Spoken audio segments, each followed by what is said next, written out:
Hi friends, அனைவருக்கும் வணக்கம். மறுபடியும் உங்களை இந்த வீடியோ மூலமாக சந்திப்பதில் நான் ரொம்ப சந்தோஷப்படுகிறேன். நம்ம இன்னைக்கு பார்க்க போகிறது சௌச்சௌக்கா பச்சடி எப்படி பண்ணலான்னு பார்க்கலாம். இதுதான் சௌச்சௌக்காங்கிறது. அதுக்கு முன்னால் இந்த சேனலை சப்ஸ்கிரைப் பண்ணாதவங்க சப்ஸ்கிரைப் பண்ணுங்கள், லைக் மற்றும் ஷேர் பண்ணுங்கள். சௌச்சௌக்கா பச்சடி நம்ம பார்க்குறதுக்கு முன்னாடி ஃபஸ்ட்டு நம்ம சௌச்சௌக்காவில் என்னென்ன நன்மைகள் இருக்குது, என்னென்ன பயன்கள் இருக்குதுன்னு தெரிஞ்சால் மட்டும்தான் நம்ம கண்டிப்பாக இது அதிகமாக குழம்புல சேர்த்துக்குவோம் இல்லையா? அப்போ இதனுடைய பயன்கள் பற்றி ஃபஸ்ட்டு பார்த்துடலாமாங்க. இந்த சௌச்சௌக்காவில் பார்த்தீங்கன்னா விட்டமின் ஃபோலேட் பி என்கிறதான ஒரு சத்து இருக்கிறதுனால அது ஹார்ட்டுக்கு ரொம்பவே நல்லது. அப்புறம் பார்த்தீங்கன்னா விட்டமின் சின்னு தெரிஞ்சாலே நமக்கு தெரியும், அது ஒரு நல்ல ஒரு ஆன்டி ஆக்சிடென்ட்டு. ஸோ இது திசு சதைவுகளை சரி செய்கிறது.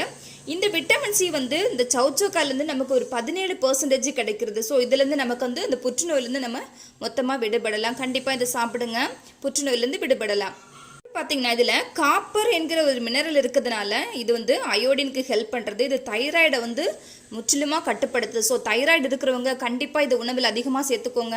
இது உணவில் பச்சடி மட்டும்தான் செய்ய முடியும்னு கிடையாது, நிறைய டைப்பில் இது செஞ்சு பார்க்கலாம். ஜூஸாக குடிக்கலாம், பாயசமாக செய்யலாம், நிறைய டைப் இருக்குது. ஸோ உங்களுக்கு எந்த மாதிரி பிடிச்சிருக்கோ அந்த மாதிரி கண்டிப்பாக பண்ணி தைராய்டு ப்ராப்ளம் இருக்கிறவங்க இது கண்டிப்பாக சாப்பிடுங்க.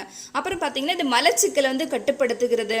அப்புறம் இதில் விட்டமின் கே என்கிற ஒரு சத்து இருக்கிறதுனால அது எலும்புகளை ரொம்பவே பலப்படுத்துகிறது. குழந்தைங்களுக்கு சரி, முதியவங்களுக்கும் சரி, சீக்கிரமாக அவங்களுக்கு எலும்பு சம்பந்தமான நோய்கள் சடனாக ப்ரோக் ஆகிறதுக்கு சான்ஸ் இருக்குது. ஸோ அந்த மாதிரி இருக்கிற இவங்களுக்கு இதை நல்ல வேக வச்சு தண்ணி எடுத்து கொடுக்கும்போது கூட நல்ல எலும்புகள் பலப்படும். இதில் பொட்டாசியம் சத்து இருக்குது, ரத்த அழுத்தத்தை இது கண்ட்ரோல் பண்ணுது. B6 இருக்கிறதுனால இது மூளை வளர்ச்சிக்கு ரொம்பவே நல்லது. ஸோ இத்தனை சத்துக்கள் மிகுந்த இந்த சௌச்சௌக்காயை கண்டிப்பாக உணவில் எல்லாருமே சேர்த்துக்கோங்க, ரொம்ப பயன்பெறுங்க. சௌச்சௌக்காயின் பயன்கள் பார்த்துட்டோம், அது எதுக்கெல்லாம் நல்லதுன்னு பார்த்துட்டோம்.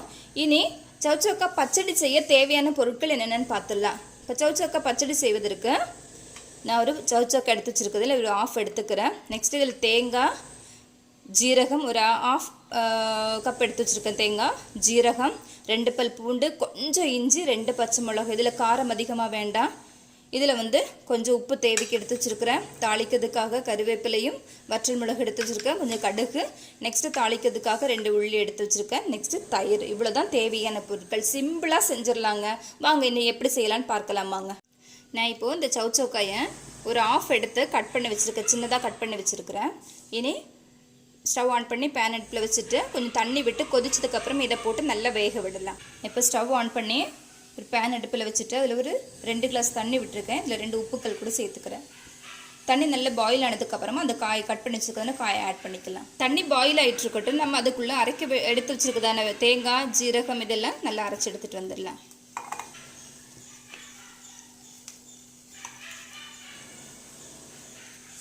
தண்ணி நல்லா பாயில் ஆகிடுச்சு. நான் கட் பண்ணி வச்சுருக்கதான அந்த காயை இதில் ஆட் பண்ணிக்கிறேன்.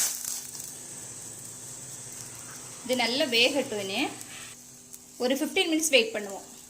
இப்போது அரைச்சி எடுத்துகிட்டு வந்துருக்குறேன். இனி அது நல்லா வெந்து வந்ததுக்கப்புறம் இதை ஆட் பண்ணிக்கலாம். நல்லா வத்திருச்சு. நான் அரைச்சி வச்சுருக்குதான விழுதுகளை இதில் ஆட் பண்ணிக்கிறேன். தண்ணி நிறைய இருக்கும்போது சேர்த்துறாதீங்க, அது ஒரு மாதிரி திரிஞ்ச மாதிரி ஆகிடும்.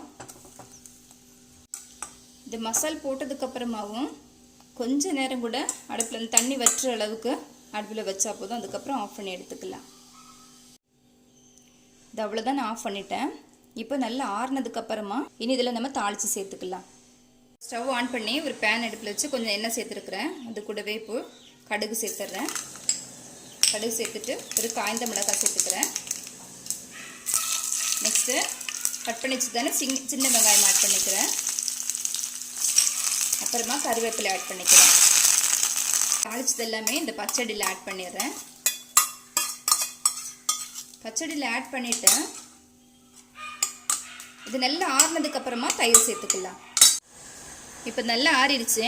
நான் எடுத்து வச்சுக்கதானே தயிரை ஆட் பண்ணிக்கிறேன்.